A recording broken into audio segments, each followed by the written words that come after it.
పల్నాడు జిల్లా దాచేపల్లి పట్టణంలోని స్థానిక శ్రీ వీర్ల అంకమ్మ తల్లి దేవస్థాన ప్రాంగణంలో టీడీపీ, జనసేన, బీజేపీ పార్టీల ఆత్మీయ సమ్మేళన కార్యక్రమం నిర్వహించారు. కార్యక్రమానికి ముఖ్య అతిథిగా గురజాల మాజీ ఎమ్మెల్యే ఎరపతనేని శ్రీనివాసరావు హాజరయ్యారు. ఈ కార్యక్రమంలో ముందుగా నందమూరి తారక రామారావు విగ్రహానికి పూలమాలలు వేసి నివాళులర్పించారు. అనంతరం కాపు నాయకులు అంబటి నవకుమార్ వైసీపీ పాలన వల్ల విసుగు చెందిన 200 కుటుంబాలకు గురజాల మాజీ ఎమ్మెల్యే ఎరపతనేని శ్రీనివాసరావు టీడీపీ కండువా కప్పి పార్టీలోకి సాదరంగా ఆహ్వానించారు. అనంతరం ఈ కార్యక్రమంలో ఎరపతనేని మాట్లాడారు. ఈ 3 కూటమిగా రాష్ట్రంలో వచ్చే ఎన్నికల్లో కలిసి పోటీ చేస్తున్నాయి కాబట్టి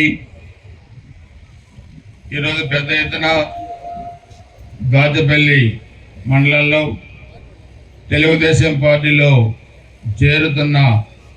చేరిన సోదరులందరికీ ఆత్మీయ ఆహ్వానం పలుకుతూ ఉద్యమాల గడ్డ దాచేపల్లి గడ్డ ఇక్కడ ఏ నిర్ణయం తీసుకున్నా అది ఒక చారిత్రాత్మకమైన నిర్ణయం. నియోజకవర్గానికి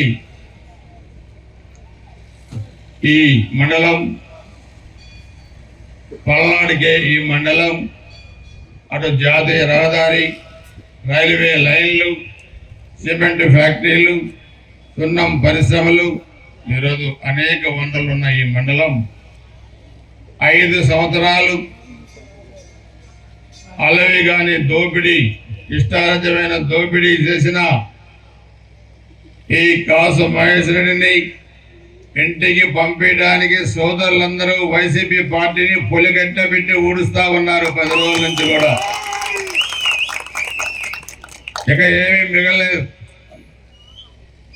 బాబు చాలా ఫ్రస్ట్రేషన్లో ఉన్నాడు. నేను ఒక సవాల్ విసిరితే దానికి సమాధానం చెప్పకుండా అన్ని కలుపుతున్నాడు, వెనక ముందు. నిన్నటిదాకా అధికారం తలకెక్కింది, మనుషులు కనపడలా. చాలా మంది వైసీపీ నుంచి తెలుగుదేశం పార్టీలో చేసిన వాళ్ళు చెబుతున్నారు, సార్ మీ దగ్గరకు వస్తే చాలా ప్రశాంతంగా వింటున్నారు, మాట్లాడుతున్నారు. మేము వెళ్తే కనీసం మంచినీళ్ళు తీయగాదు కదా, మంచినీళ్ళు కూడా ఇవ్వడు, కాళ్ళు ఎగరేసి నెక్స్ట్ అంటాడు. మేము కూడా సిద్ధంగా ఉన్నాం, ఆయన ఇంటికి పంపించి నెక్స్ట్ మిమ్మల్ని గెలిపించడానికి సిద్ధంగా ఉన్నాం సార్ అని చెప్పే పరిస్థితికి వచ్చారు కార్యకర్తలు. అందుకే పదవులు ఎవరికి శాశ్వతం కాదు. పల్నాడు ప్రజలు కోరుకునేది గౌరవం, పల్నాడు ప్రజలు కోరుకునేది అభిమానం. ఇక్కడ ఉన్న వాళ్ళు లేని వాళ్ళకి తేడా ఉండదు. ఉన్న వాళ్ళకైనా లేని వాళ్ళకైనా ఈ రక్తంలో పారేది పల్నాడి పౌరుషం అని చెప్పి కూడా మీ అందరూ కూడా తెలియజేస్తా ఉన్నాను. అందుకే అహంకారం నెత్తకెక్కిన కాసు మహేష్ రెడ్డిని, వైసీపీ పార్టీని రాష్ట్రంలో పోకటి వేళ్లతో పిగిలించడానికి ఈరోజు అనుభవజ్ఞుడైన చంద్రబాబు నాయుడు గారు, ఊరకెళ్ళెత్తే ఉత్సాహంతో పనిచేసే పవర్ స్టార్ పవన్ కళ్యాణ్ గారు, భారతీయ జనతా పార్టీ, ఈ 3 పార్టీలు కలిసి ఈరోజు కూడా ఎన్నికల్లో నిలబడ్డాయి, పోరాటం చేస్తా ఉన్నాయి. ఇది రాజకీయ పార్టీల అధికారంలోకి రావడానికి కాదు, ఏ దుర్మార్గుణ్ణి ఆంధ్రప్రదేశ్ రాష్ట్రాన్ని అల్లకల్లోలం చేసి 5 సంవత్సరాలు ఇష్టారాజ్యంగా ఆంధ్రప్రదేశ్ రాష్ట్రాన్ని చీకటిమయం చేసిన సైకో జగన్మోహన్ రెడ్డిని ఇంటికి పంపించడానికి ఈరోజు మనందరం కూడా కలిసాం. రాష్ట్రంలో పరిశ్రమలు లేవు, ఉద్యోగాలు లేవు, ఉపాధి లేదు, ఇసుక లేదు. కానీ రాష్ట్రాన్ని 4 భాగాలు చేసి 4 వాళ్ళ బంధువులకు అప్పచెప్పి రాష్ట్రాన్ని సర్వం దోపిడీ చేసి ఋషికొండలో 100 కోట్లకి నిధులు తీసుకొచ్చి ఈ నియోజకవర్గంలో ప్రతి గ్రామాన్ని కూడా అభివృద్ధి చేస్తాం. తెలుగుదేశం ఉన్నప్పుడు చేసిన అభివృద్ధి తప్పితే వీళ్ళు అరాచకాలు చేశారు.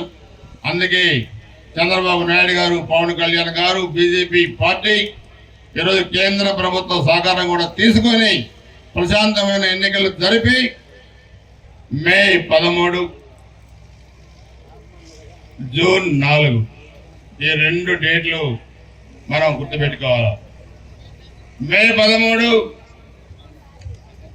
ఓటేసి పెట్టెలు సీల్ చేయాల. జూన్ 4 పెట్టెలు తెరిచి సీల్ తెరిచి వైసీపీ పార్టీకి సీల్ వేసి పొందబెట్టాలి. 57 కోట్లు. అదే మనం చేయాల్సిన అంశం.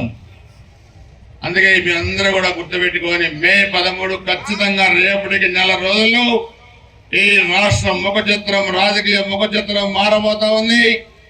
మన కూటమి 155 సీట్లతో అధికారంలోకి రాబోతా ఉంది అని చెప్పి కూడా మీ అందరూ కూడా తెలియజేస్తా ఉన్నాను. 25కి 25 పార్లమెంటు సీట్లు మన కూటమి కూడా గెలవబోతా ఉంది. దయచేసి అందరూ కూడా గుర్తుపెట్టుకొని మీ పవిత్రమైన ఓటు ఎమ్మెల్యే, ఎంపీ అభ్యర్థికి సైకిల్ గుర్తుపై వేసి మంచి మెజార్టీ ఇవ్వాలి. గురజాల నియోజకవర్గ ప్రజలు దానికి నాంది దాచపల్లి మండలం కావాలని చెప్పి కూడా మిమ్మల్ని అందరూ కూడా కోరుకుంటూ చాలా పెద్ద ఎత్తున మన వాళ్ళందరూ కలిసి కష్టపడ్డారు. ఇల్లు ఇంట్లో శుభకార్యం జరిగితే ఏ విధంగా ఇల్లు తిరిగి పొట్లు పెట్టి పిలిచారో ఆ విధంగా పిలిచారు. అదే పట్టుదలంటే, అదే కసి అంటే అవమానించిన వాళ్ళని, పట్టించుకోని వాళ్ళని, అధికారం ఉంది కదా అహంకారం నెత్తకెక్కిన వాళ్ళని ఎంత కసిగా మీరు ఇంటికి పంపించడానికి సిద్ధంగా ఉన్నారంటే నేను మనస్ఫూర్తిగా మిమ్మల్ని అభినందిస్తున్నానని చెప్పి కూడా మీరు తెలియజేస్తా ఉన్నాను.